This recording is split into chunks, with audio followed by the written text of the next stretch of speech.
Use a lot of versus lots of, right? In the world of English, some phrases seem like perfect twins, yet they carry subtle, distinct energies. Take a lot of and lots of. On the surface, they appear interchangeable, both signaling a large quantity. You might think choosing between them is a matter of random preference, like picking a font for an internal memo. However, native speakers intuitively select one over the other based on the situation. This choice, though small, is a key piece of the puzzle to achieving natural fluency. It's the difference between simply speaking English and truly communicating with nuance. Think of your tech team analyzing user data. The language you use to describe that data can change the entire tone of the conversation. This distinction isn't about grammar rules, but about social context and formality, a concept crucial in any professional setting. Imagine your team preparing for two different meetings. One is a casual internal sync, the other a high-stakes pitch to new investors. You wouldn't wear the same outfit, and similarly, your language should adapt. Lots of is like your comfortable team hoodie, perfect for relaxed, internal discussions.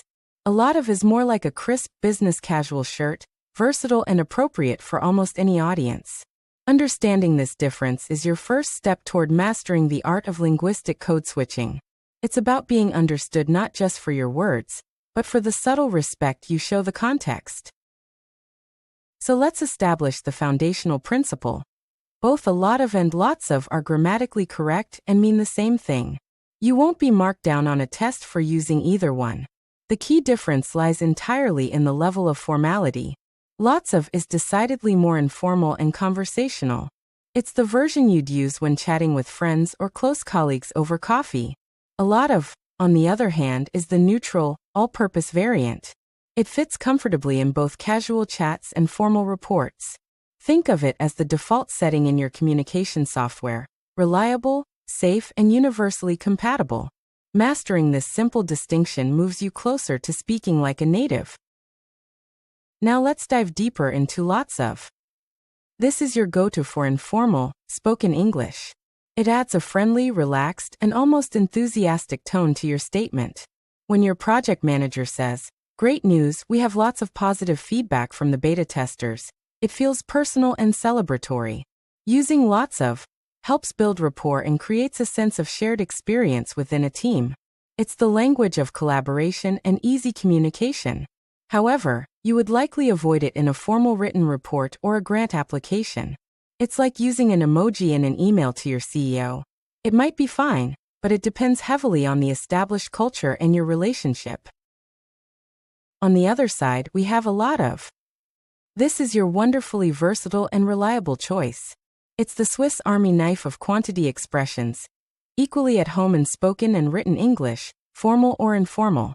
When you write in an email, "We encountered a lot of unexpected bugs," it sounds professional and clear. When you say to a colleague, "I have a lot of work to do," it's perfectly natural. This neutrality makes it the safer option if you are ever in doubt. For your tech team, a lot of is the perfect term for official documentation, presentations to leadership, or any communication where clarity and professionalism are the top priorities. To visualize the difference, imagine a spectrum of formality. On one end, you have highly casual slang, and on the other, you have rigid academic language. Lots of sits firmly on the casual side of the center line, perfect for internal team stand-ups or informal updates. A lot of occupies the exact center, making it a bridge between the two worlds. It's the universally understood language that connects different departments or levels of hierarchy. For instance, a developer might tell their immediate peer, "I fix lots of bugs," but in the official patch notes they would write, "This update addresses a lot of known issues." Choosing the right one shows high emotional and social intelligence. This same logic of formality extends seamlessly to questions and negative statements. You can ask a friend, "Do you have lots of meetings today?" to sound conversational and empathetic. In a more formal survey for clients, you would phrase it, "Do you have a lot of questions about the new feature?" The same applies to negatives. "There aren't lots of options" is a casual remark between teammates. In contrast, There isn't a lot of data to support this hypothesis is the more appropriate phrasing for a formal analysis. The core principle remains constant. Lots of is for familiarity, while a lot of is for universal, neutral communication, ensuring your tone always matches your intent. Now that you've mastered the a lot of versus lots of distinction, what if you need to be even more formal? This is where many and much enter the picture. These are the formal where of your vocabulary, reserved for academic papers, legal documents, or very formal speeches. Generally, many is used for countable nouns, as in many stakeholders attended the meeting. Much is used for uncountable nouns, such as much research is still required. While a lot of can often replace both in less formal contexts, knowing when to deploy many, and much, adds another layer of sophistication to your English, signaling a deep command of the language's nuances. So let's consolidate this into a simple, actionable strategy. When you're speaking or writing in a relaxed, informal context with people you know well, using lots of is a great way to sound natural and friendly. In almost every other situation, professional emails, presentations, reports, or when speaking with superiors or clients, a lot of is your safest and most effective choice. It strikes the perfect balance of being clear without being overly stiff or too casual. By making this conscious choice, you're no longer just translating thoughts.